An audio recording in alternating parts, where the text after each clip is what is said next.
Olá, boa noite. Boa noite. Eita, rapidinho vocês responderam. Bom, começo com um agradecimento a todos vocês aqui presentes. Uma noite de domingo, né? Dia difícil, manhã e dia de trabalho.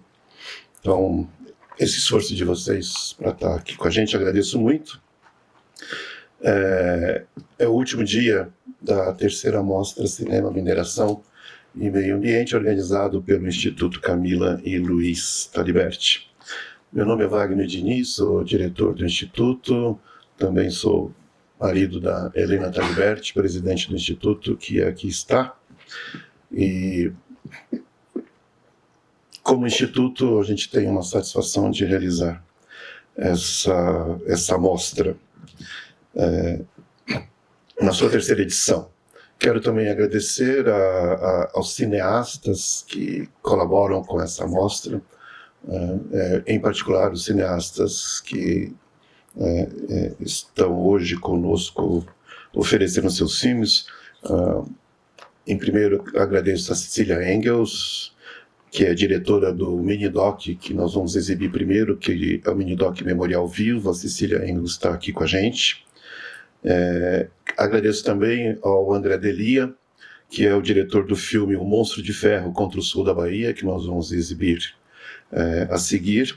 O André, ele não pôde estar conosco hoje, na verdade ele está na Alemanha, mas tanto o André quanto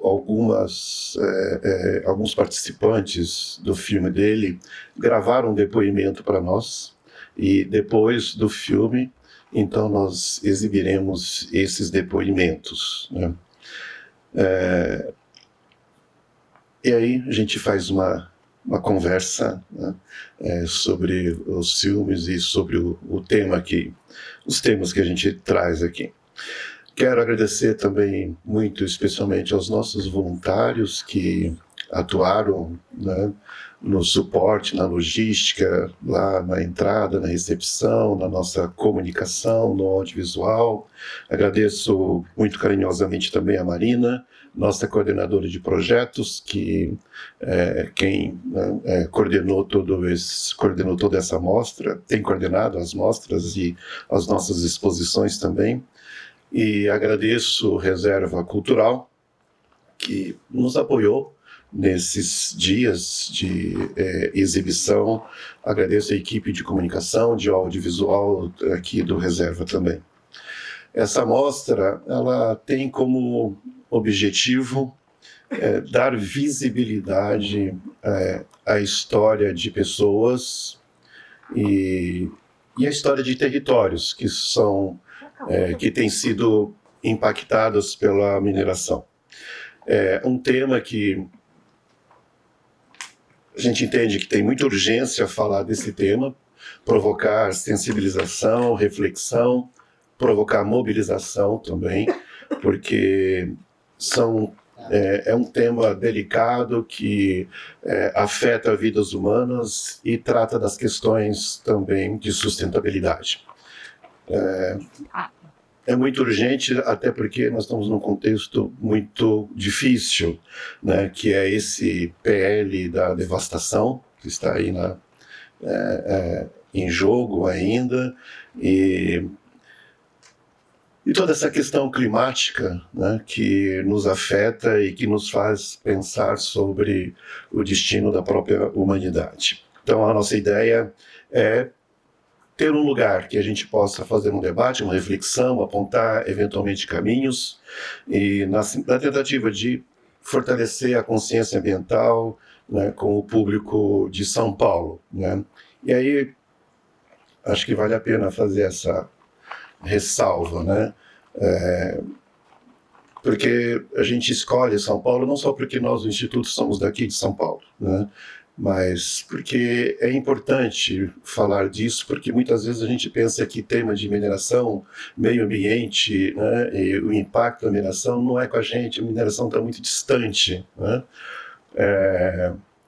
quem é de Minas vive atravessado pela mineração, sabe muito bem de perto o que é viver, né, com a mineração no seu entorno, né, e quem está de São Paulo, não, isso não é muito com a gente, mas às vezes a gente tem essa mesma sensação quando a gente fala da Amazônia também, né? Parece que é uma coisa que está muito distante. No entanto, todos nós do Instituto, Helena, eu, os amigos do Luiz e da Camila, que a gente, né, perdeu na tragédia de Brumadinho, a gente só vai entender profundamente como esses temas, né, como mineração, como crise climática, têm a ver com a gente quando nós somos profundamente atravessados por elas, né?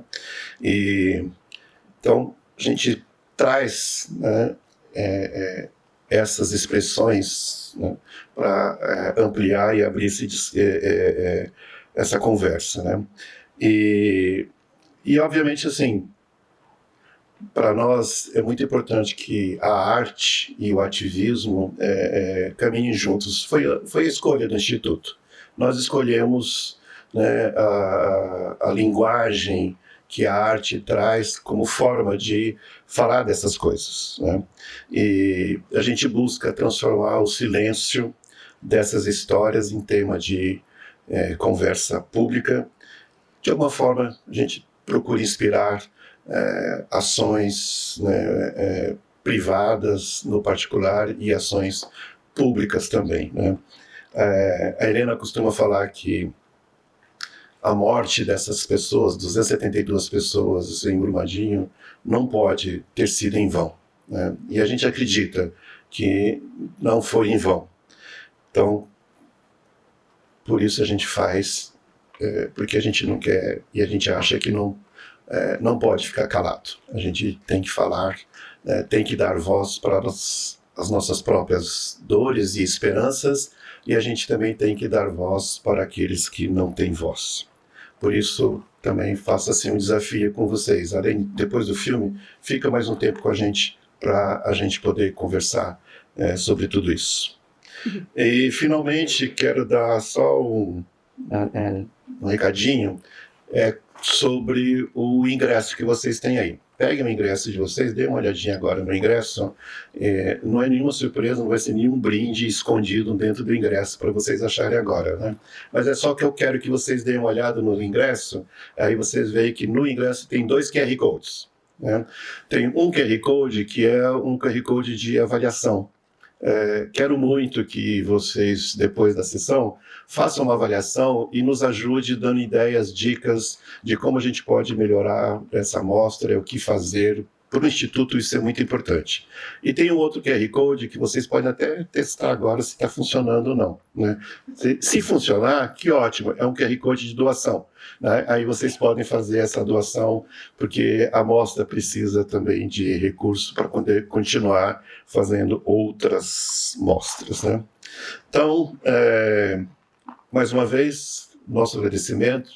Aqueles que já contribuíram também, a gente agradece muito, porque essa edição se tornou possível por conta dessas doações, e espero que essa noite seja marcada por beleza, por arte, por diálogo, e que o poder do diálogo e o compromisso com um futuro mais justo e sustentável esteja entre todos nós. Muito obrigado. Vamos agora para ver os filmes. Boa sessão para todos nós. Boa noite a todos. Chegamos ao último dia da mostra, com muita alegria de ver a sala. Várias carinhas conhecidas, outras nem tanto. Bom, para nós é uma honra tê-los aqui. É uma mostra muito cara, né, para o Instituto. E hoje, diferente dos outros dias, a gente vai ter a exibição também de 3 depoimentos, né? 2 de lideranças ativistas indígenas do sul da Bahia, que aparecem no filme, e uma do André Delia, que é o diretor, que não pôde estar presente hoje. Nos outros dias, quem esteve aqui viu que tivemos bate-papos, né, após a exibição com os diretores. Então, hoje a gente encerra a programação. Ao invés do bate-papo, teremos os depoimentos. E vamos abrir também no final, se vocês tiverem alguma pergunta para o Instituto, para a Cecília Engels, que é a diretora do Memorial Vivo, que é o primeiro vídeo que vocês viram, ou para a Helena Taliberti, ou para o Wagner Diniz, que são do Instituto, ou para mim. Se vocês tiverem alguma dúvida, a gente pode fazer um bate-papo rápido no final. Então, acho que é isso. Não sei se vocês querem complementar de alguma maneira ou podemos soltar os depoimentos. Então, tá bom. Vamos lá, então. Vai ser breve. Os depoimentos, a gente tem aí uns 15 minutinhos, mais ou menos, de depoimento. Olá, meu nome é Bárbara Nascimento Flores. Eu pertenço ao povo Boruncrem, que são os originários do Alto Rio das Velhas, Alto Rio Doce e Alto Rio Paraupeba de Minas Gerais. Nos últimos anos, eu tenho vivido em Serra Grande para desenvolver pesquisas junto à universidade, a UESC, e desde então eu tenho acompanhado muitos abusos vindo desse grande empreendimento que é o Monstro de Ferro. Então, participar desse documentário, que é o Sul da Bahia contra o Monstro de Ferro, foi mais do que dar uma entrevista. Foi, na verdade, um ato de resistência e também afirmação de pertencimento, já que, como moradora da região e ativista, a minha presença nessa tela foi uma resposta à falta de representatividade e visibilidade da voz das comunidades locais, que muitas vezes, que sempre são as mais atingidas diretamente pelos impactos desses empreendimentos e nunca são ouvidas. Então, a minha posição ao projeto, a minha posição contra ao projeto do Monstro de Ferro se sustenta em uma vivência profunda com o território, suas histórias e suas pessoas. Esse empreendimento ameaça não apenas a biodiversidade da costa baiana, mas também os cultivos tradicionais, os modos de vida centenários e saberes indígenas, quilombolas de todas as comunidades tradicionais que estão presentes ali naquela região da Mata Atlântica. O argumento oficial de que se trata de um investimento para gerar desenvolvimento, na verdade, esconde uma lógica de lobby político e ganhos privados concentrados em poucas pessoas. Então, a viabilidade econômica do projeto ela é totalmente questionável. A gente já tem muitos estudos comprovando isso. O que vejo é um risco gigante para o ambiente e também para as comunidades que dependem da pesca, da agricultura familiar e também do turismo de base comunitária. Então, esse documentário ele representa uma ferramenta de resistência, porque ele ecoa a voz daqueles que geralmente ficam à margem. Ele contrasta o discurso oficial com relatos reais de moradores, pescadores, indígenas e pessoas que vivem diariamente com os possíveis impactos. Isso reforça o quão desigual é o debate em torno do projeto, que é dominado por corporações, políticos e interesses privados. Então, a minha contribuição, para além desse depoimento, foi que ser parte, né, dessa obra foi reafirmar que esse território tem história e tem muita gente que o defende com consciência e muita resistência, mostrando que o sul da Bahia não se curva diante de um monstro que destrói o ambiente e as culturas em nome de um lucro devorador. Então, sendo assim, eu digo, Porto Sul, não. Atualmente eu moro em Uruçuca. Eu já morei aqui em Serra Grande, que é o distrito de Uruçuca. Hoje eu falo daqui de Serra, de um lugar que tem um significado biocultural muito potente para o território, que é a represa. O território de Uruçuca está compreendido numa área que é indiretamente afetada.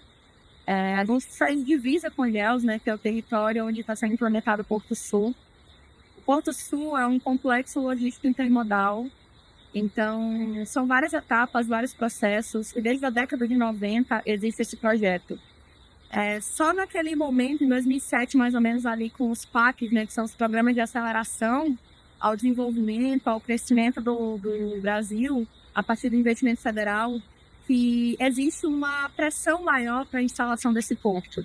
O porto, que é mantido pela BAMIN e executado por ela também, e por outros parceiros, né, enfim, outros parceiros a nível de infraestrutura e arranjo institucional, ele tem uma dimensão muito grande. Então, a gente tem a ferrovia Oeste-Leste, que liga do Tocantins até aqui o sul da Bahia, e ela pretende passar por Caetité, que é onde tem a mineradora da BAMIN, e que já vem com uma estimativa de 1 milhão ao ano, e desse aumento, né, quando a obra estiver toda concluída, para 26 milhões, Então, é uma dimensão de contexto de obra gigantesco, além das áreas de reserva, além das áreas de armazenamento, além das áreas da própria mineração para a construção do próprio porto, que quer queira ou quer não, está numa área que é muito delicada, uma área que necessita de dragagem para poder existir, uma área que necessita de muito mais infraestrutura e que desde o início da obra já foi mudada algumas vezes, né? Então, antes era no Itaguá, agora é na Ponta da Tulha. Esse grande empreendimento, a incidência para que ele não acontecesse, já vem acontecendo desde da década de 90, desde quando esse grande projeto ele surge aí, né, na boca do povo, e, enfim, é começada a publicação, e ali no início da década de 2000 a gente começa a perceber uma organização da sociedade civil, das instituições de pesquisa, dos ambientalistas, de todo esse cenário de maneira mais organizada para incidir a respeito do porto. Desde lá, várias coisas aconteceram, né? Parecer do IBAMA para que o porto não tivesse mais continuidade, né? Então, desde também várias denúncias e várias pressões das comunidades em relação às inadimplências no cumprimento das condicionantes, até que chega um momento que eles começam a convocar um termo de compromisso socioambiental, né, como um momento de trégua. Esse termo de compromisso socioambiental vem fomentando algumas dessas condicionantes com um pouco mais de eficácia, mas ainda assim existem muitas pressões e muitas denúncias acontecendo. Tanto que o porto atualmente, em vários trechos da obra, se encontra-se parado. Então, inclusive uma própria pressão, né? Imagina, mais de 20 anos, mais de tantos anos, né, que esse porto vem sendo prometido com essa desculpa, né, essa alternativa do desenvolvimento para o território. E mesmo assim, nesse tempo todo, com essa pressão toda, com todos esses dados, todas essas informações de que o porto não é uma boa escolha, ainda assim, a gente ainda vem enfrentando essa luta. Os territórios aqui se organizam há muito tempo por vários motivos, né? Um território que faz parte da Costa do Cacau, a gente está na Mata Atlântica, o sul da Bahia. O sul da Bahia que já corresponde ao que a gente fala de unidade de conservação, de reservas extrativistas, de povos tradicionais, de várias realidades plurinacionais dentro do território. É um território que é ponta de lança aqui em Pindorama. Pindorama Brasil, né? Terra das palmeiras, como os povos indígenas nomeiam. Então, há muito tempo esse território já vem enfrentando lutas, há séculos, em relação à proteção, em relação à convivência, em relação ao uso, à ocupação do território, da terra, do que as pessoas, né, do que esses grandes desenvolvimentistas vão falar de recursos. Então, esse diálogo, essas incidências, elas já são cansativas. Nesse contexto, pensando em como, né, que o audiovisual pode contribuir com essa luta, que é uma luta que não impacta só o sul da Bahia. A criação de um porto, de um complexo logístico dessa dimensão, ela tem um impacto significativo em outros biomas para além da Mata Atlântica. Até porque esse é um bioma que a gente chama de biomas de controle, biomas de cuidado, biomas de endemias, né? Biomas que têm um poder e uma diversidade muito grande em relação a conservação, a proteção de todo o território nacional. Então, quando você pensa, por exemplo, que existe essa possibilidade do audiovisual, da comunicação social apoiar essas lutas, apoiar a visibilidade de todos esses fatos, essa linha tênue entre a visibilidade das lutas e a mercantilização da nossa dor precisa ser um pensamento ético e crítico de quem vem fazendo esse tipo de produção. Porque muitas vezes os mecanismos racistas a gente reproduz que nem percebe. O sensacionalismo, o lugar de vulnerabilidade, a própria falta de atenção com os indicadores e o retorno das e para as comunidades. De tudo que é produzido, do que é falado, do que é trazido. O contexto que isso vai ser apresentado. Então, hoje, aqui, enquanto moradora do território, que é diretamente afetado, como dizem os estudos, apesar da gente perceber que isso é impossível, porque essa cadeia, ela mexe com todo, com tudo, né? Com todas as formas de vida e até não vidas, né, que estão dentro do nosso território. Então, eu penso que dentro, né, desse caminho que eu venho trazendo aqui de reflexão para a gente, que a gente precisa ter esse cuidado em como utilizar esses instrumentos para fortalecer as lutas comunitárias, as lutas de base comunitária. Hoje, eu incido em redes que são nacionais, como, por exemplo, atuo na vice-coordenação da rede de jovens da Reserva da Biosfera da Mata Atlântica, dentro do Movimento Sul da Bahia Viva, que já vem, desde 2000, realizando incidências e organizações com instituições, com movimentos pastorais, com movimentos de pescadores, enfim, com toda a sociedade civil e até o poder público, para realizar pesquisas, para realizar junções de dados, como é o caso, por exemplo, do material que a gente tem disponível, que é o arranjo de litígio, o estudo, o relatório de litígio estratégico em relação a esses arranjos institucionais de grandes empreendimentos aqui no sul da Bahia, como é o caso desse complexo logístico Porto Sul. Então, esse tipo de material que traz esses historiográficos, esse tipo de material que faz essa análise assim, né, um pouco maior de como se dá esse contexto para a implementação de um lugar como esse tipo de material não é construído a poucas mãos. São muitas mãos. O escritório de advocacia, os movimentos que estão dentro dos territórios, produzindo dados e fazendo esse compartilhamento de suas dores, trazendo todas essas questões. E assim como o Movimento Sul da Bahia Viva, a gente vai ver a pastoral, a gente vai ver os movimentos independentes, produzindo também materiais audiovisuais que estão disponíveis no YouTube, falando sobre a ferrovia, materiais que são produzidos por estudantes de comunicação social daqui do território, como a própria Inara, e outros materiais que são produzidos também. O filme do André, né, o documentário do André, que eu tenho certeza que vai chegar aos territórios, que a gente vai poder fazer esse compartilhamento, ele é um material que pode ser um instrumento de luta potente, que a gente pode conseguir, por exemplo, fazer pressão em alguns espaços institucionais, que a gente pode compartilhar para quem está um pouco mais longe, como vocês, sobre o que a gente está passando aqui.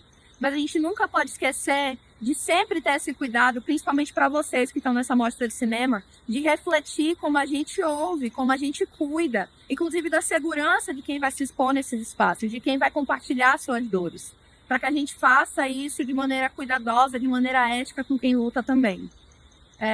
Em relação ao Porto, não só eu, mas acredito que muito da juventude, que muito das pessoas que moram nos territórios tem várias opiniões sobre o Porto.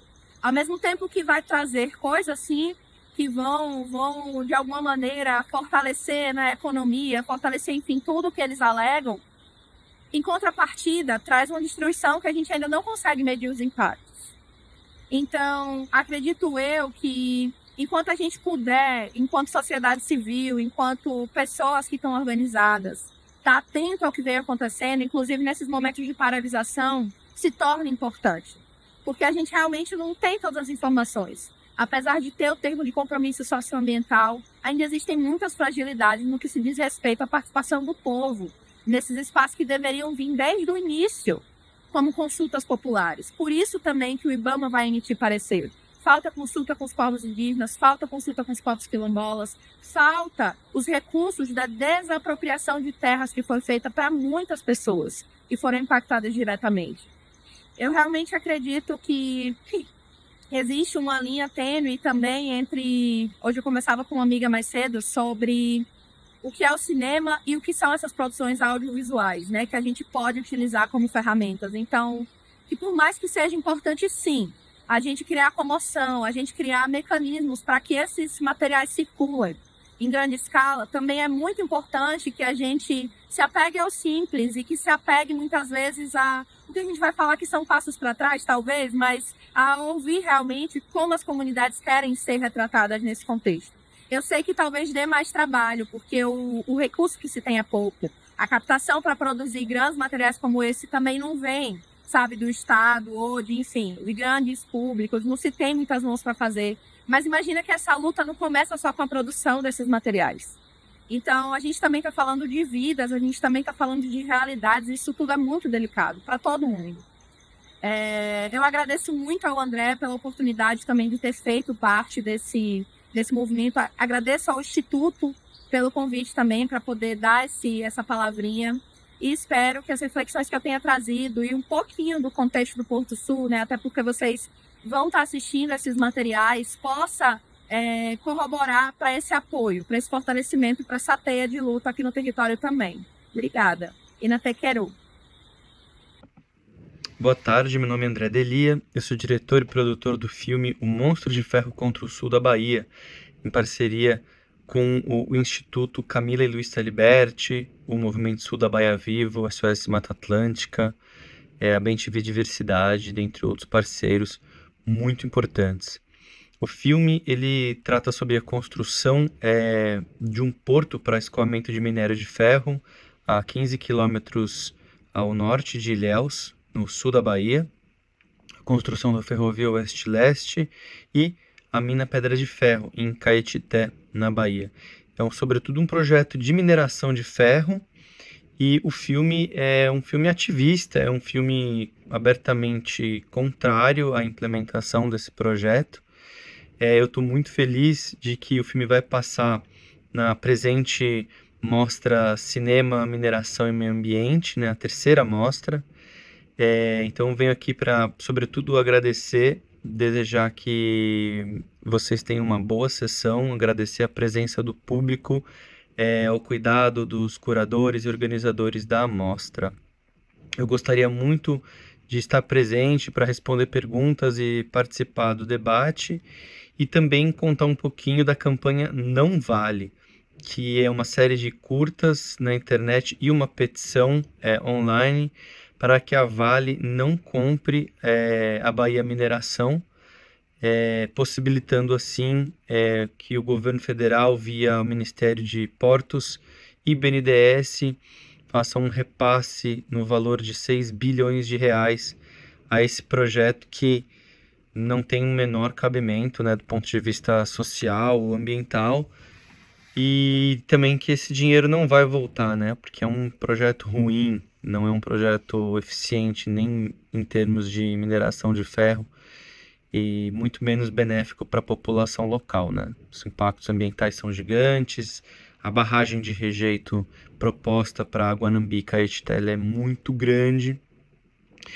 Então fica também aí a dica para que vocês acompanhem a campanha Não Vale, tanto nos canais do Sul da Bahia Viva quanto da Cinedelia, né, no Instagram, no site da Cinedelia, cinedelia.com, está disponível também o link para Cine Debate gratuito, não só desse filme, tem também O Amigo do Rei, que é o filme que a gente fez sobre os rompimentos da barragem de Mariana e Brumadinho, em parceria com o Ministério Público de Minas Gerais. O filme de 2018 é disponível também na Amazon Prime, para quem quiser assistir em casa, mas disponível para Cine Debates gratuitos, para quem quiser fazer aí na sua escola, universidade, centro cultural.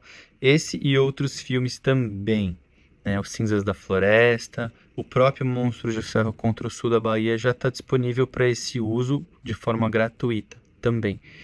Então, muito obrigado pela atenção, e fico à disposição também para responder perguntas depois por e-mail, se necessário, se quiserem, fico aqui à disposição.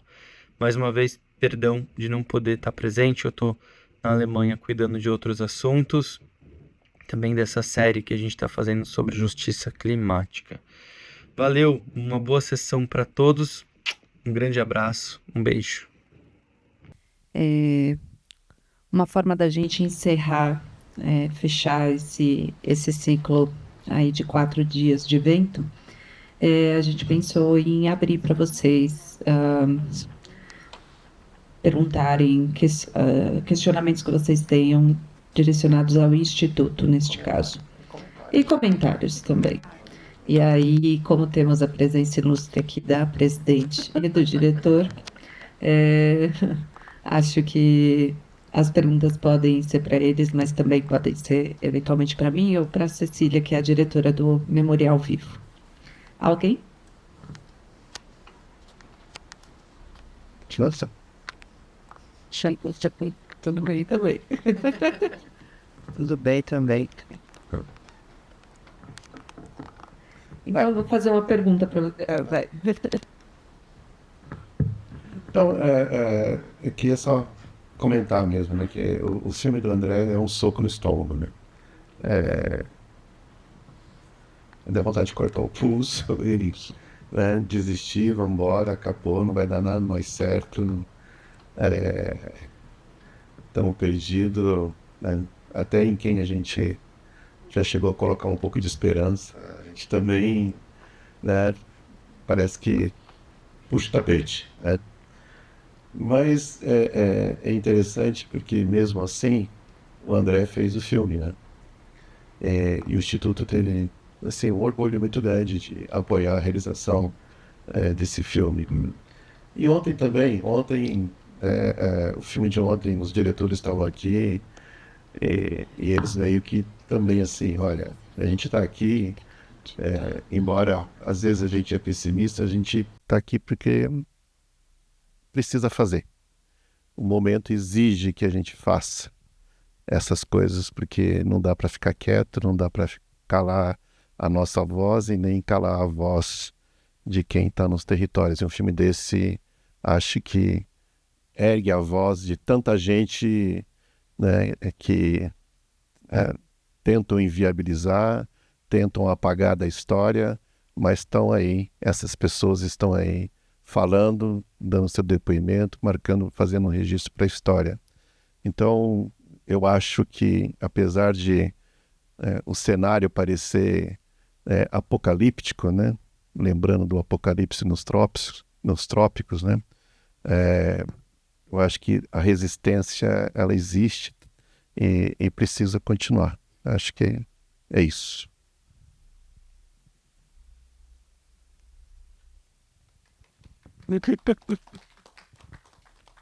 São as fãs que eu tenho, sabe? Que começa... Temos uma pergunta aqui. Bom, na verdade eu só queria parabenizar, porque eu vim só em 2 dias, né? Ontem e hoje. Não tinha acompanhado a mostra em outros anos, né? Por conta da maternidade. Mas eu acho que é sempre bom, assim, estar em grupo, né? Para poder exatamente trocar porque nunca é fácil, eu não consigo ver em casa essas coisas, porque é um soco no estômago mesmo. E eu acho que gera um desconforto, assim, é um tempo de gestão de o que fazer com isso, e como fazer e com quem fazer. Então, eu acho que estar com o grupo do Instituto e poder ter esse espaço é muito bom, né? Então, acho que só agradecer mesmo a seleção e o grupo, né? E é isso. Obrigada, Má. Eu queria fazer uma pergunta para vocês, na verdade, que basta levantar a mão. Então, quantas pessoas são de São Paulo aqui na sala? A maioria. Quem não levantou é de onde? Você mesma, Carla. Você. Franca, interior de São Paulo. E você, de óculos, aí. Do Rio. Tá. Mais alguém não é de São Paulo? Eu sou natural de São Paulo, eu sou do interior. E quem aqui já tem algum contato, algum histórico com mineração? Puder levantar a mão. Tá. A gente observa que aqui em São Paulo é um campo vasto para a gente explorar aí o assunto, porque, de fato, a gente tem uma relação muito diferente de um mineiro, por exemplo, né, que o próprio nome diz. Então, essa pergunta, a sala, né, não está muito cheia hoje, mas para a gente sempre importa, né, entender qual é a relação das pessoas com esse tema e por onde a gente começa a tocar ele, né, porque... como eu falei, em Minas a gente toca em lugares muito sensíveis, né, quando a gente fala sobre o tema, porque são pessoas impactadas diretamente pelo assunto. E aqui em São Paulo a gente percebe que a gente está começando a criar esses elos, a não ser, por exemplo, a BA, que é a artista, a Bea Meira, que está aqui, esteve nos outros dias também, super parceira do Instituto e que é artista plástica e que está com uma obra na nossa exposição que está lá na Funarte, em Minas Gerais, e em BH, e que tem uma relação direta com o tema, mas a gente percebe, na maioria das vezes, que é um assunto novo, né, para as pessoas. Acho que é isso. Só para terminar, lembrar que toda essa história, né, da mineração que a gente já conhece, principalmente de minério de ferro, e que tem data para acabar, porque todo mineral ele tem data para acabar. Ele é um produto, né, um bem não renovável. E o que todo mundo fala e todo mundo sabe, porque já presenciou isso, quando o minério acaba, as empresas vão embora e fica um passivo de devastação, de miséria absoluta, porque nada é colocado no lugar. Né? E aí, né, as grandes empresas, a economia global, particularmente a economia capitalista, percebeu que está, né, acabando recursos minerais, né, e está causando degradação no meio ambiente. E temos crise climática. Então precisamos acabar com essa história de usar material não renovável, né? E vamos então partir por uma economia mais sustentável, né? E aí descobrimos que nós temos carros elétricos, energia eólica e temos outras fontes de energias não renováveis. Lindo. O que precisa para essas fontes de energia não renováveis? Mais minerais. Agora é lítio, nióbio, portanto o ciclo níquel, o ciclo vai se repetir. Né? Mais uma vez, mais extração, mais devastação, mais impacto no meio ambiente, mais impacto nos corpos das pessoas dentro dos territórios. Né? Então, acho que falar, que é preciso todo mundo parar um pouco em tudo isso, pensar de fato num modo de viver mais sustentável, até por uma questão de subsistência da espécie, é cada vez mais urgente. É isso. É você agora. Bom, então para terminar, é com muito, muito orgulho que a gente fez essa amostra. Tivemos a colaboração de cineastas excelentes, os filmes foram muito bons. As nossas curadoras, Marina e Cecília, foram primorosas na escolha dos documentários, dos filmes, e só tenho a agradecer a presença de vocês num domingo caloroso e calorentinho. Foi muito bom, porque hoje foi um dia gostoso, e agradecer mesmo. Muito obrigada pela presença de vocês. Uma ótima semana.